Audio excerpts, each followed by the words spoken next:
Welcome to my YouTube channel. Kung bago ka lang sa channel na to at true-blooded Aldab Nation ka, tama po ang channel na pinuntahan mo. Kaya considering na po kitang bagong subscriber. At huwag mong kalimutan pindutin yung bell para lagi po kang updated sa bagong video na ilalabas ko. Salamat po sa iyong pag-click sa channel na to. Welcome back mga kaaldab. Ito na naman po ang inyong lingkod, si Mr. Destiny. At syempre panibagong update na naman po tayo. Panibagong mga kaganapan po kina Maine Fulkerson at Richard Fulkerson.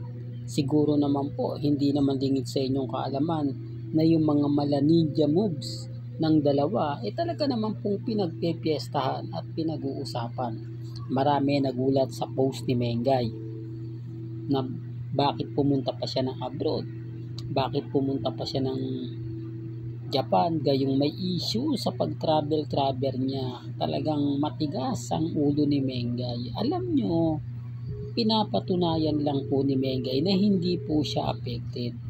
Alam niya sa Panginoon o sa mata ng Diyos at sa mata ng ibang tao, wala po siyang ginawang kasalanan. Bakit nga po ba siya magpapa-apekto? Hindi po ba? Bakit nga po ba magsasabi ng ganito ganyan? Na alam naman po natin na may mga issue na kinakaharap at doon po sa sinasabi po nila na kumbaga may issue kay Congressman Arjo, hindi talaga isasama yan ni Mengay. Siguro mga kaaldab, dinahilan na lang po yun na kumbaga meron siyang hold department order na hindi po siya lumabas ng bansa. Common sense na lang po. Hindi po kumbaga hindi pa po pwede naman po siyang lumabas. Di po ba? Sabi nga niya wala daw kaso sa ICC nung inimbestigahan siya, wala naman daw pong ebidensya. Bakit hindi siya pwedeng lumabas ng bansa? Hindi po ba kasama si Mengay?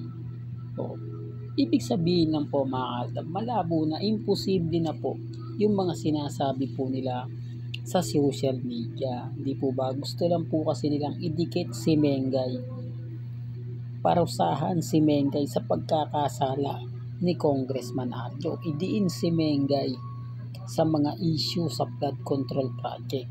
Kasi saan nga naman sila makakita? Hindi po ba? Na parang sinasabi ng iba, ako parang hindi naman apektado si Mengay. Nagpo-post pa sa social media ng mga bagay-bagay na talagang pumapabor. Although pinopromote niya yung, buti na lang po mga kaaldab, yung Vivo promotion ni Mengay. Kasi kung titignan na naman po nila, sasabihin nila pabago-bago yung cellphone na gamit ni Maine. Di po ba? Sinasabi ko lang po ito mga kaaldab para lang po malinaw. Binibigyan ko lang po kayo ng idea. Binibigyan ko lang kayo ng mga kaganapang mapapaisip din po kayo. Hindi po ba? Sa dami kasi ng mga kumakalat ngayon sa social media, sa dami kasi ng mga sinasabi nila at pahayag, talagang mapapaisip ka. Talagang masasabi mo na, oo nga Mr. Destiny, tama naman yung pinupunto mo. Okay naman yung mga sinasabi mo. O ba? Kaya nga po relax lang ako Kampante lang ako. Matatag lang. At never po tayo nagpapa-apekto. At never po tayong magpapadala sa mga sinasabi at hayag po ng iilan. Katulad po ni Alden, Mr. Destiny, paano makakapunta naman sa Osaka, Japan si Alden? Sobrang busy niya rito sa Pilipinas. Wala siyang time, wala siyang oras para kumbaga makaalis. Ito, sinasabi ko to mga kaaldab. Alam to ng mga Alden fanatics. Pansinin nyo yung ilang araw na tahimik. Pansinin nyo yung ilang araw walang update, walang post. Doon nyo mapapatunayan o doon nyo malalaman kung sino nga po ba talaga yung nagsasabi ng totoo at nagsasabi ng fake news. The real talk to mga kaaldab. Kaya ngayon ang sinasabi ko at pinapaliwanag ko. Sa dami kasi ng mga balita ngayon, sa dami kasi ng mga pahayag at komento po nila, talagang mapapaisip ka.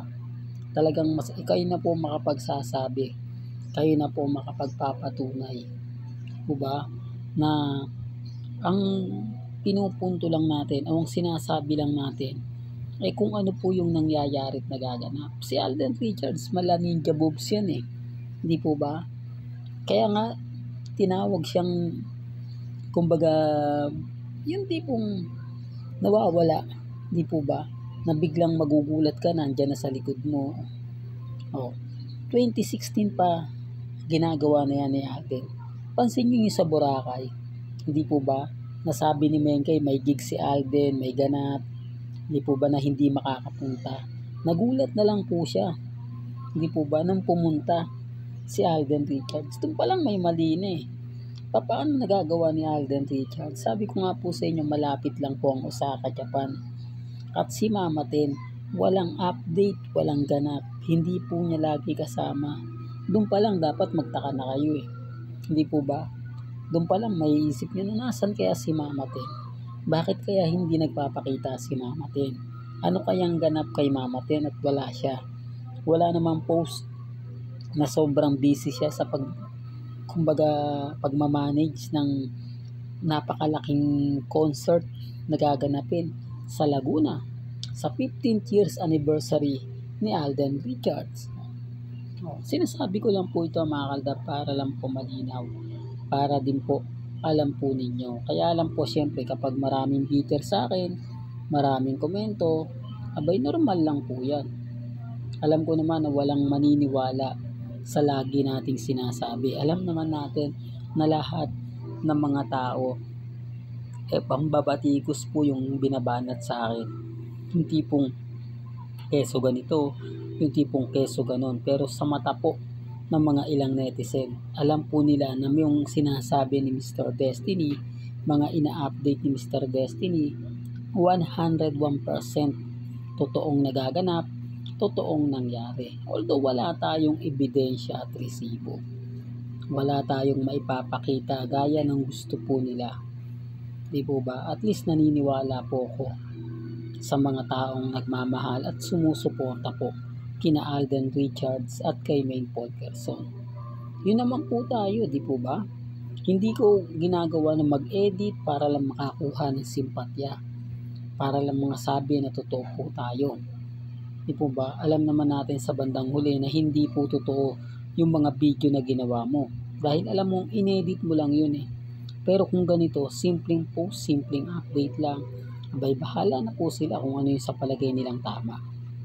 Well, hanggang dito na lang po ang ating latest updates. Kaya kung gusto niyo pa po ng pinaka-latest at sariwang update, abay lagi lang po kayong tututok dito po sa channel ni Mr. Destiny para updated kayo sa mga bago at sa mga latest na i-upload po natin maya-maya lang.